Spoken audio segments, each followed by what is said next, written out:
Welcome mga katikim!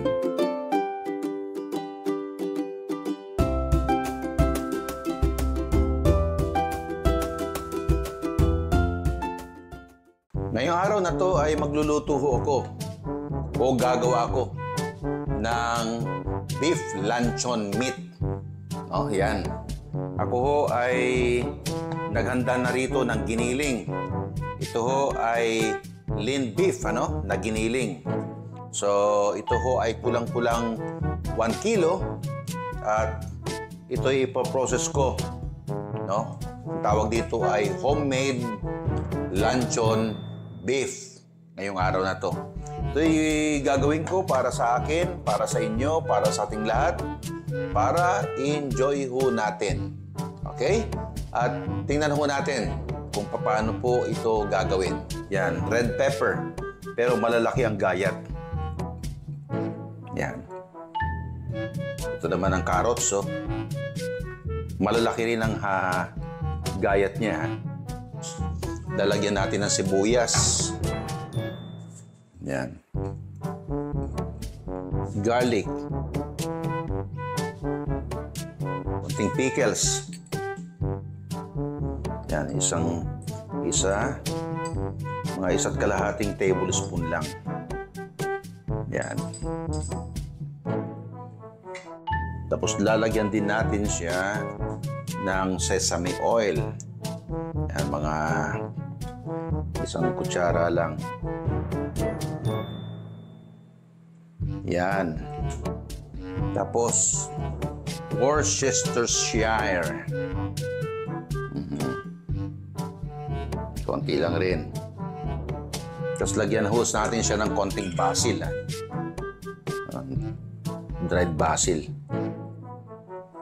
Ganda ang amoy nito. Tapos lagyan natin ng toyo. Yung pangkaraniwang toyo lang. Lalagyan natin ng asukal. Mga 3 kutsarita lang. Asin. Okay. Tapos lagyan din natin ng black pepper. Mga 2 kurot yan. Okay, 3. Ngayon lagyan natin ng 2 itlog yan. Ito. So, may pagkakalapit ho ito sa imbutido. Pansin ho ninyo, no? Pero, malaki ho ang pagkakaiba dahil malalaki ang gayat ng mga inihalo natin kanina. Tapos ito ay hindi maliliit ang tabas. Malalaki ho ang tabas nito. Tapos lalagyan din ho natin siya ng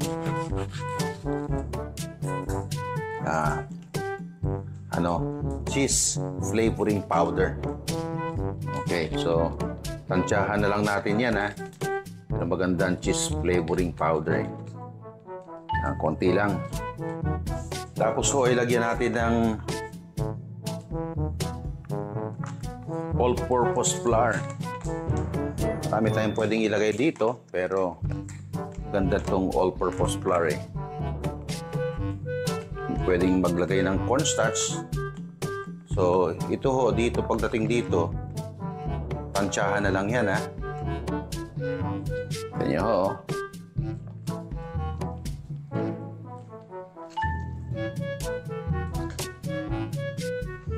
Kaya yan lang ho yan. Tapos ibabalot natin dito sa foil mamaya. Tapos, ay ilalagay natin sa fridge. Ano yan, Ang bango. At magdamag ho natin itong ibababad bago natin lulutuin.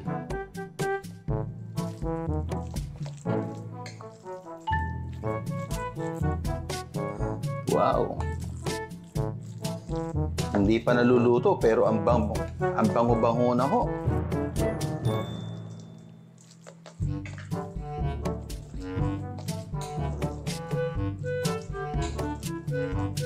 maganda kung lalagyan pa natin to ng konting toyo para magkulay siya. Ayan. Ayan o. Ganda na, di ba? Kita nyo, ang ganda na mga kaibigan Lapot na.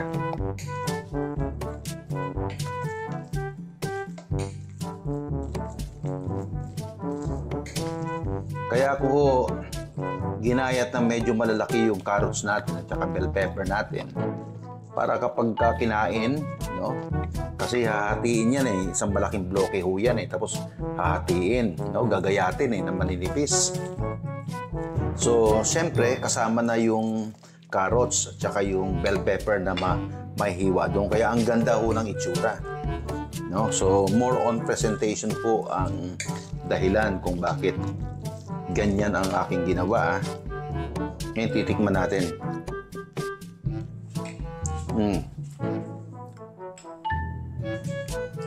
Titimplahan na natin siya ngayon ng asin.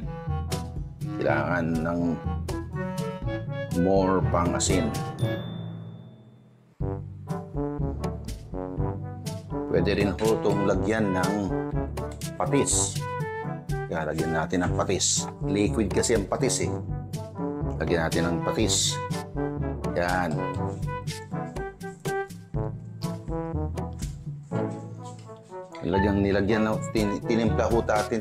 Tinimplahan ho talaga natin ito ng pampaalat. Hindi talaga para maging maalat, kundi para maging malasa.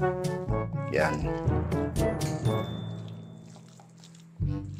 Ito ho ay ginagawa ko para sa darating na holiday season, sa December. Kaya ngayon pa lang ho ay nag-i-introduce na tayo ng magandang putahe. Kita ninyo. So, this is less than a kilo Siguro mga 3/4 kilo lang po ito. Pero malaking pamilya na ang pwedeng kumain ito. At maraming bisita na kung sakali ang pwedeng kumain. Ngayon po pwede rin ho natin itong lagyan ng raisins para mas masarap, raisins. Sabi ko nga sa inyo, lahat yan halos po pwede. Pero siyempre hindi lahat po pwede halos ang sabi ko. Kasi hindi po pwedeng paghahaluin ang hindi magkakabagay na ingredients sa isang pagkain. Yan. Yung rosemary leaves, konti lang rin. Rosemary. Ngayon ho ay matapos ang mahigit 24 hours na pagmamarinate nitong ating luncheon beef, ito ay homemade, ay lulutuin ko na. So gagamitan ko pa rin siya ng induction. Ayan. At pakukuluan ho natin to ng 45 to 1 hour. Pero kadalasan ho ay 1 hour ko to niluluto.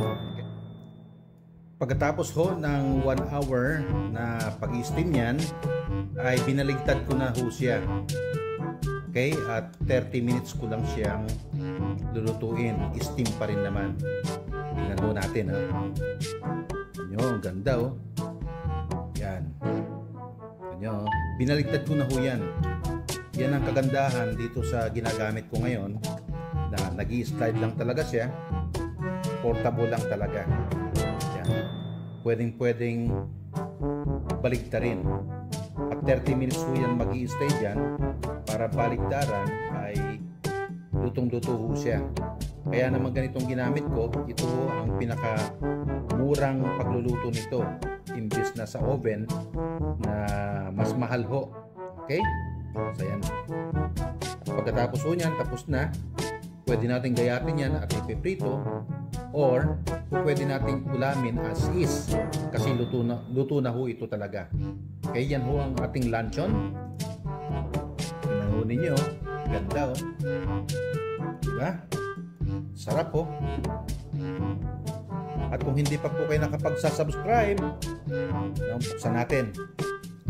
Kaya paki-subscribe lang po, paki-check, paki-like, at i-click ang notification bell para lagi kayong updated sa aking mga postings.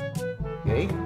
Maraming salamat po sa inyong pagsubaybay at pagsama sa akin sa journey na ito ng pagluluto ng luncheon meat. At ito po ay beef, no? Okay. So hanggang sa muli po. Bye-bye.